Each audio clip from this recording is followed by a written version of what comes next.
출애굽기 11장에서 모세는 마지막으로 바로 앞에서 나오면서 마지막 10번째 재앙을 선언하였습니다.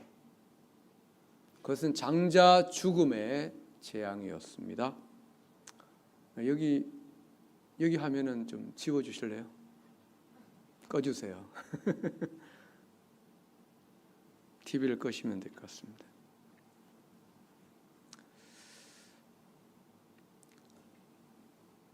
그것은 장자 죽음의 재앙이었는데요. 죽음의 대상이 누구였느냐?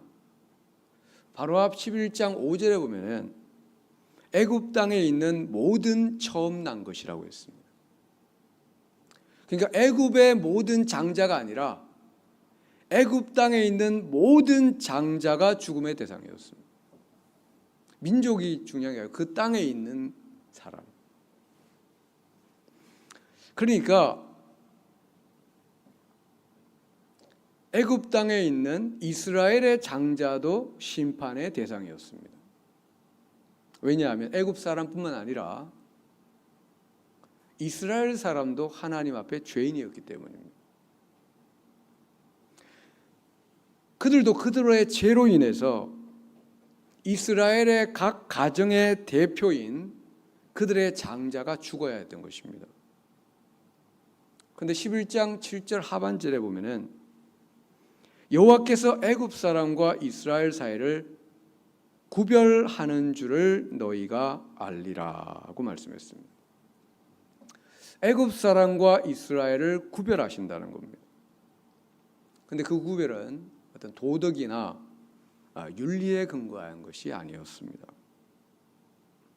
이스라엘 사람들이 애굽 사람보다 뭐 더 나은 것이 아니었습니다. 오직 유월절 어린 양의 피에 의해서 구별이 되는 것이었습니다. 어린 양의 피가 있느냐 없느냐에 따라서 구별이 되는 겁니다. 오늘 본문은 애굽인과 이스라엘을 구별하는 유월절 규정에 대한 말씀입니다. 우리 12장 1절 2절을 같이 읽겠습니다. 여호와께서 애굽 땅에서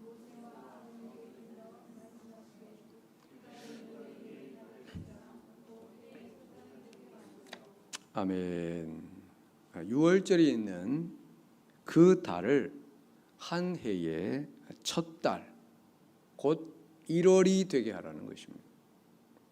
유월절은 언제입니까?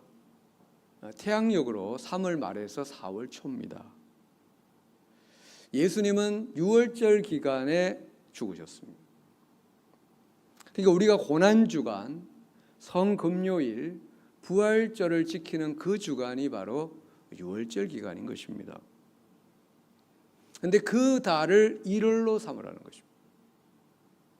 우리말로 하면은 3월을 1월로 바꾸라는 것입니다. 3월을 1월이 되게 하라. 나라에서 중요한 일이 있으면 그 날을 국경일로 삼습니다. 그런데 더 중요하면은 그 날이 있는 달을 1월로 만드는 것입니다.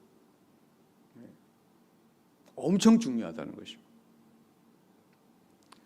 그만큼 유월절은 중요한 날이었고 그들 인생에서 가장 중요한 날이었습니다.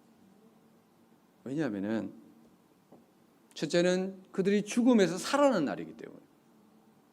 죽음에서 살아난 날보다 더 중요한 날이 있습니까? 애굽 땅에 있는 모든 장자는 그 죄로 인하여 죽어야 했는데 이스라엘 장자는 하나님의 은혜로 살아난 날이기 때문에 그날은 가장 중요한 날이었습니다. 두 번째는 종에서 해방되어 자유를 얻은 날이었기 때문입니다. 바로의 종에서 벗어나서 하나님의 자녀가 된 날입니다. 그날은 이스라엘 역사에서 가장 중요한 날이었기 때문에 유월절이 있는 그 달을 한 해의 첫 달, 곧 1월로 삼았던 것입니다. 그리고 그 날이 중요한 이유가 또 하나 있었는데 그것은 그들을 대신하여, 나를 대신하여 죽은 이가 있었기 때문입니다. 출애굽 당시에는 누가 대신 죽었습니까? 어린 양이 죽었습니다. 근데 이 어린 양은 장차 우리를 위한 유월절 어린 양 대신 예수 그리스도의 예표가 되는 것입니다. 그날은 하나님께서 그 아들을 어린 양으로 내어주시고 우리를 위한 제물로 삼으신 날입니다. 그러니까 그날은 우리에게도 중요한 날이지만 하나님께도 너무나 중요한 날입니다. 아들을 제물 삼은 날이기 때문에. 그래서 유월절이 있는 그 달을 1월로 삼으라고 했던 것입니다. 여러분 지금 우리는 몇 년도에 살고 있습니까? 2024년에 살고 있습니다. 무슨 의미입니까? 예수님이 이 땅에 오신 지 2024년째가 된 해라는 뜻입니다. 맞습니까? 예, 맞습니다. 하나님은 어린 양 예수 그리스도께서 이 땅에 오신 그날을 인류 역사의 첫 해로 삼으셨습니다. 유월절은 너무나 중요해서 그 달을 그 해의 첫 달로 삼았는데 예수 그리스도께서 성육신한 날은 그보다 너무나 중요하기 때문에 하나님은 그 날을, 그 해를 인류 역사의 첫 해로 삼았던 것입니다. 예수님을 믿든지 안 믿든지 상관없습니다. 온 인류는 예수님이 태어난 그 해를 역사의 첫 해로 삼고 있습니다. 그래서 아시아, 아프리카, 유럽, 아메리카 모두 2024년을 쓰고 있는 것입니다.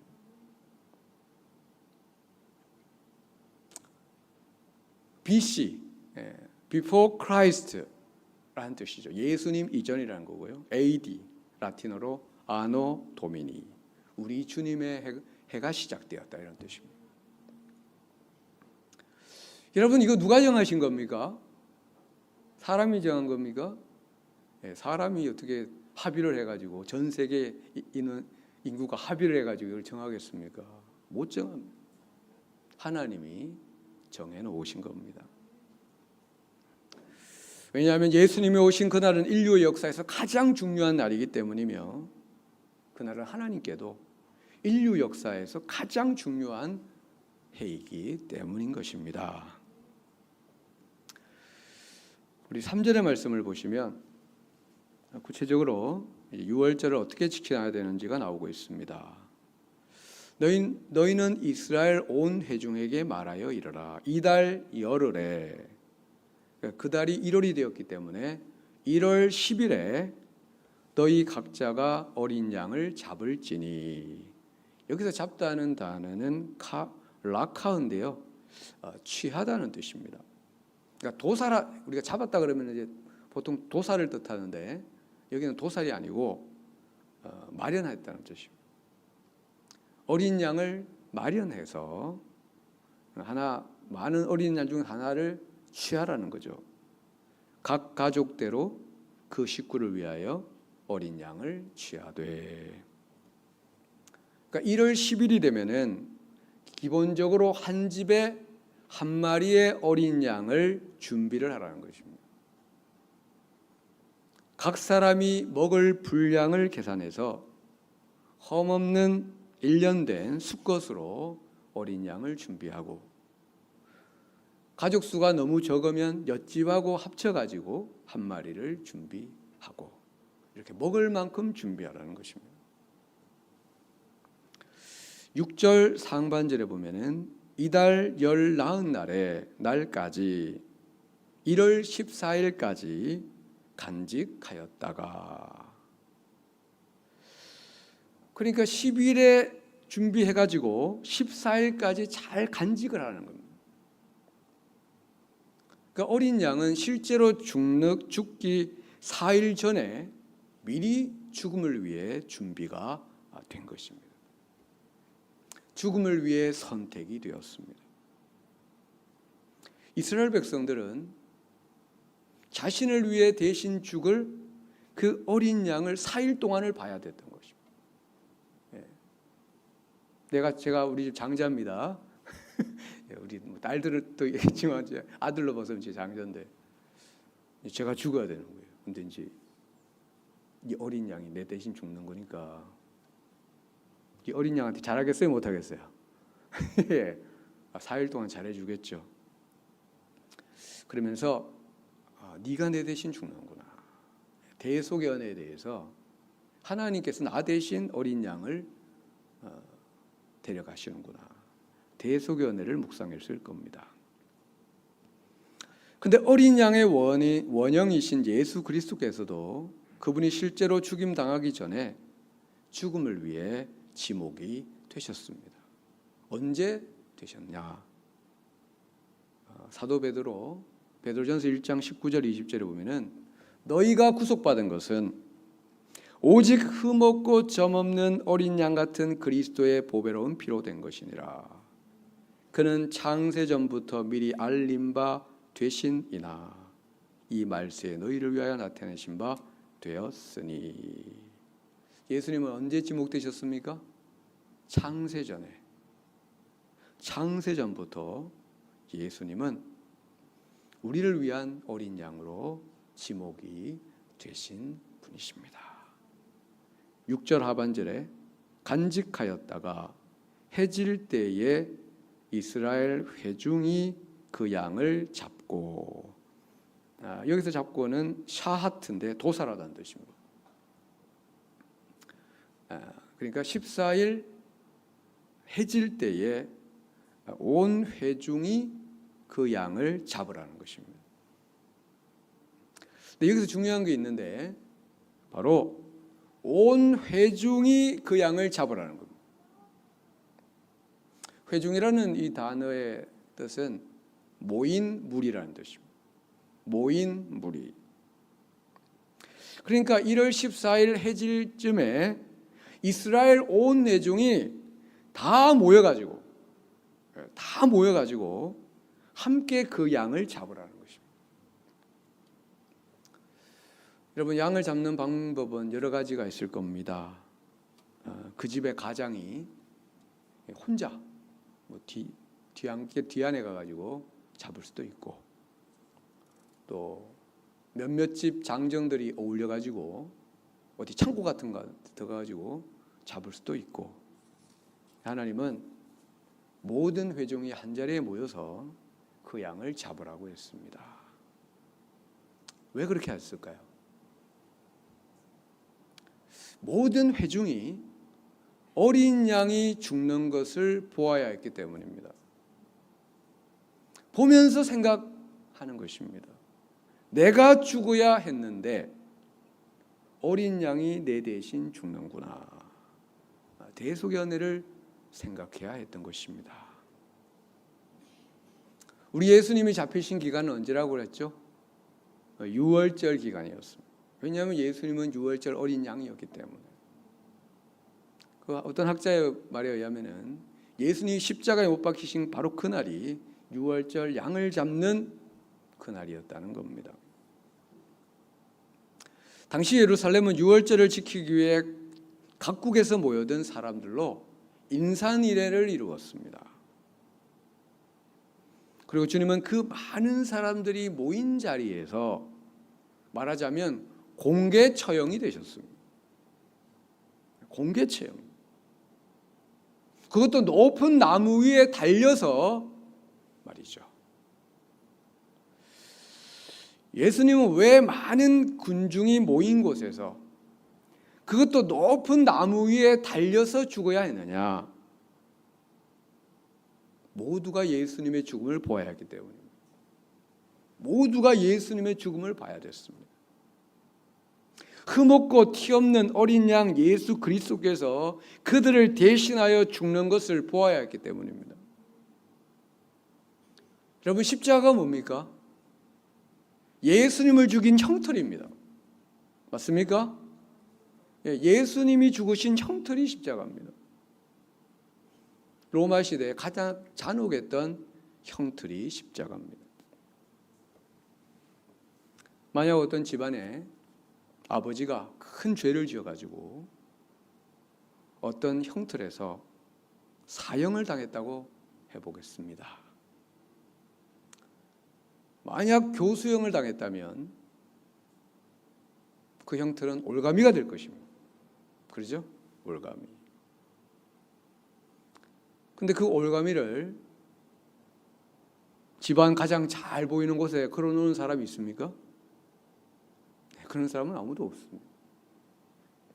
왜냐하면 그 올가미는 부끄러운 형틀이기 때문에 그렇습니다. 근데 교회는 교회 건물 제일 높은 곳에 예수님을 죽인 형틀인 십자가를 걸어놓았습니다. 왜 그렇습니까? 왜냐하면 십자가가 우리의 자랑이기 때문입니다. 왜 십자가가 자랑입니까? 십자가는 흠없고 티 없는 예수님께서 우리를 대신하여 죽으신 형틀이기 때문입니다. 만약 예수님이 자기 죄 때문에 죽었다면 그 십자가는 숨기고 싶은 부끄러운 형틀이 될 것입니다. 그런데 흠없고 점없는 예수님이 우리를 대신하여 죽으셨기 때문에, 예수님이 죽었기 때문에 우리가 죽으시면 우리가 살아났기 때문에 우리는 그 십자가를 제일 높은 곳에 자랑스럽게 걸어놓고 있는 것입니다. 그러니까 십자가가 우리의 자랑이다. 사도 바울은 갈라디아 6장 14절에서 그러나 내게는 우리 주 예수 그리스도의 십자가 외에는 자랑할 것이 없다고 했습니다. 또 한 가지, 교회에서 십자가를 제일 높은 데 걸어놓는 이유는 모든 사람이 그 십자가를 보아야 하기 때문입니다. 교회는 십자가를 통해서 세상에 외치는 겁니다. 예수님이 당신을 위해, 예수님이 당신을 대신하여 이 십자가에서 죽으셨습니다. 당신이 예수님을 믿으면 당신은 죽지 않고 살 수가 있습니다. 그러므로 당신을 위해 십자가에 달리신 예수님 앞으로 나오십시오. 이렇게 외치는 것입니다.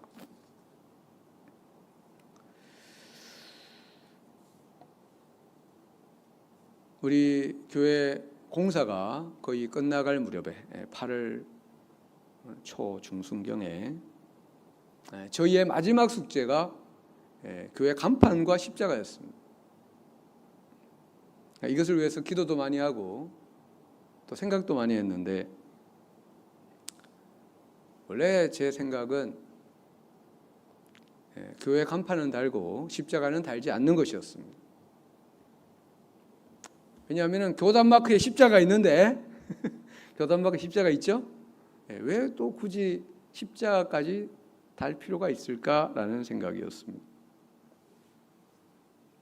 그런데 제 생각과는 달리 우리 교회 건물 전면에 십자가가 달리었습니다. 하나님께서 모든 상황과 생각을 인도하셔서 친히 십자가를 달아주신 겁니다. 저는 십자가를 볼 때마다 참 은혜가 됩니다. 그러면서 십자가를 달기를 참 잘했구나. 왜냐하면 십자가가 우리의 자랑이기 때문에. 자랑인데 그래야 되지 않겠습니까? 이렇게 학교에서 우리 영주 시내 가 보면은 아무개 해가지고 어디 진급했다, 무슨 국회의원이 됐다, 의장이 됐다 이렇게 붙어 있더라고요. 자랑하는 거잖아요. 십자가가 우리의 자랑이기 때문에 십자가를 걸어야 되는 것입니다. 그리고 이곳을 지나가는 모든 사람이 십자가를 보아야 하기 때문입니다. 우리 교회 본당에도 십자가가 있습니다. 어디 있죠? 이 강대상에 있습니다. 강대상에. 십자가를 볼 때마다 기억해야 되는 말씀, 고린도전서 1장 22절에서 24절. 유대인은 표적을 구하고 헬라인은 지혜를 찾으나 우리는 십자가에 못 박힌 그리스도를 전하니 유대인에게는 거리끼는 것이요 이방에게는 미련한 것이로되 오직 부르심을 받은 자들에게는 유대인이나 헬라인이나 그리스도의 십자가는 하나님의 능력이요 하나님의 지혜니라고 말씀하고 있습니다. 그러므로 오직 예수 그리스도의 십자가를 자랑하고 십자가를 전하는 우리 교회 그리고 우리 성도들 다 되시기를 축복합니다. 우리 7절을 보시면요. 그 피를 양을 먹을 집 좌우 문설주와 임방에 바르고, 좌우 문설주라는 것은 문을 다는 대문의 좌우 기둥을 말하는 것입니다. 임방이라고 하는 것은 문 위를 가로지르고 있는 이 나무를 임방이라고 하는데요. 다시 말하면 이 어린 양의 피를 문 틀에 그리고 그 문에 바르라는 것입니다. 8절 그 밤에 그 고기를 불에 구워 무교병과 썬나물과 아울러 먹되. 어린 양의 피는 문에 바르고 어린 양의 고기는 그 집안에서 불에 구워 먹으라는 겁니다. 그러니까 어린 양의 모든 것이 그들을 위해, 우리를 위해 사용이 되었습니다. 어린 양의 피는 외부의 심판으로부터 그들을 보호했고, 어린 양의 고기는 집안에 있는 사람들을 위한 양식이 되었습니다. 왜 그들에게 양식이 필요했습니까? 그 밤이 지나면 그들은 출애굽의 여정에 오르게 되는 것입니다. 먼 길을 여행을 해야 되고 걸어가야 되기 때문에 그들의 힘을 돕는 양식이 필요했는데, 바로 어린 양의 고기가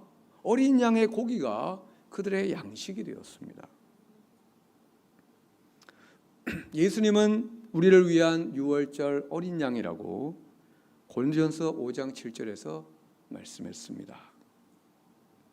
그리고 어린 양 예수님은 우리를 위해 자신의 모든 것을 주셨습니다. 먼저 그분의 피를 주셨습니다. 너희가 다 이것을 마시라. 이것은 죄사함을 얻게 하려고 많은 사람을 위하여 흘리는 바 나의 피 곧 언약의 피니라. 그 피를 마시면 우리는 피를 바른 집에 있는 사람처럼 영원히 안전한 것입니다. 둘째로 주님은 그분의 몸을 우리에게 주셨습니다. 받아서 먹으라. 이것은 내 몸이니라. 그분의 몸, 그분의 살을 먹을 때에 우리는 이 세상을 살아갈 이 광야 교회 생활, 광야 길을 걸어가는 주님의 능력을 공급받게 되는 것입니다. 여러분, 어린 양 예수님은 우리를 위해 모든 것을 주셨습니다. 우리는 주님 안에서 우리에게 필요한 모든 것을 얻게 됩니다. 이런 찬양을 부릅니다. 나 무엇과도 주님을 바꾸지 않으리. 다른 어떤 은혜 구하지 않으리. 왜냐하면 주님 안에 모든 것이 있기 때문에. 주님 안에 죄 용서가 있고 구원이 있고 영생과 평안과 능력이 있고 일용할 양식까지 주님 안에서 모든 것이 공급되기 때문입니다. 그러므로 어린 양 예수 안에 있는 우리에게는 부족함이 없는 겁니다. 예수님이 모든 것 되시고 예수님 안에 모든 것이 있기 때문에, 그러므로 오늘 이 밤에 다른 무엇보다도 주님을 구하시고 주님을 찾고 주님의 얼굴을 구하는 기도의 시간이 되시기를 바랍니다. 우리 12절과 13절 같이 한번 읽어보겠습니다. 내가 그 밤에 애굽 땅에 두루 다니며 사람이나 짐승을 막론하고 애굽의 모든 신을 내가 심판하리라. 나는 여호와라. 내가 애굽 땅을 칠 때에 그 피가 너희가 사는 집에 있어서 너희를 위하여 표적이 될지라. 너희가 넘어가리니 재앙이 너희에게 내려 멸하지 아니하리라. 아멘. 여기 보면 하나님이 그 방에 애굽 땅을 심판하시는데 무엇이 그들을 위한 표적이 된다 했습니까? 어린 양의 피가 너희를 위한 표적, 표시가 된다는 것입니다. 하나님은 무엇을 보신다고 했습니까? 내가 피를 볼 때에. 하나님은 그 집이 어떤 집인지는 보지를 않습니다. 뭐 좋은 집인지 나쁜 집인지 이런 거 관심이 없습니다. 하나님은 그 집에 있는 사람이 어떤 사람인지, 인격적으로 성숙한 사람인지 좀 부족한 사람인지, 성격이 다혈질인지 침착한, 이런 거를 보시지 않습니다. 오직 뭐만 봅니까? 어린 양의 피만 보는 겁니다. 하나님은 오직 어린 양의 피가 있는지만 보시고 그 피를 보고 그 집을 넘어가는 겁니다. 여러분, 우리가 심판을 면할 수 있는 이유가 뭡니까? 주님이 우리를 의롭다 하시는 이유가 무엇입니까? 우리가 다른 사람보다 뭔가 나은 게 있기 때문입니까? 그것이 전혀 아닙니다. 오직 어린 양 예수 그리스도의 피 때문입니다. 그 피가 우리를 덮었기 때문에, 우리가 그 보혈 아래 있기 때문에 주님이 우리를 의롭다고 하시는 겁니다. 하나님은 다른 것 보지 않고 우리를 덮으신 그리스도의 피를 보시며 그 피를 믿는 우리의 믿음을 보시고 우리를 의롭다 하시고 우리의 죄를 용서하시고 우리를 구원하시고 우리를 인도하시는 겁니다. 그러면 우리에게는 자랑할 것이 전혀 없고 오직 그리스도의 십자가와 주님의 보혈을 찬양하는 것입니다. 이 시간 우리 모두 주님의 보혈을 찬양하면서 주님 앞에 나가기를 원합니다.